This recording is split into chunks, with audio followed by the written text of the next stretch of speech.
पुण्याच्या मुंढवा भागातील वादग्रस्त जमीन खरेदी प्रकरणात पार्थ पवारांचे मामे भाऊ आणि व्यावसायिक भागीदार दिग्विजय अमरसिंग पाटील यांच्यासह तिघांवर गुन्हा दाखल करण्यात आलाय। मात्र हे करताना पोलिसांनी अजब प्रकार केलाय। अमेडिया कंपनीमध्ये 99% भागीदारी असलेल्या पार्थ पवारांवर गुन्हे दाखल झालेले नाहीत, तर केवळ 1% भागीदारी असलेल्या दिग्विजय पाटलांसह तिघांवर गुन्हा दाखल केलाय।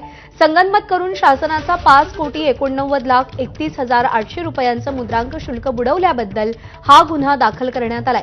गुन्हा दाखल झालेल्या अन्य तिघांमध्ये या जागेची पॉवर ऑफ अटर्नी असलेल्या शीतल तेजवानी आणि रवींद्र तारू यांचा समावेश आहे। मात्र दिग्विजय पाटलांचे व्यावसायिक भागीदार असलेल्या पार्थ पवारांवर गुन्हा दाखल करण्यात आलेला नाही।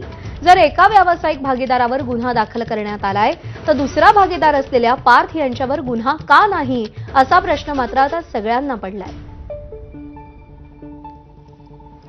यांच्या अंतर्गत नोंदणी झाली होती।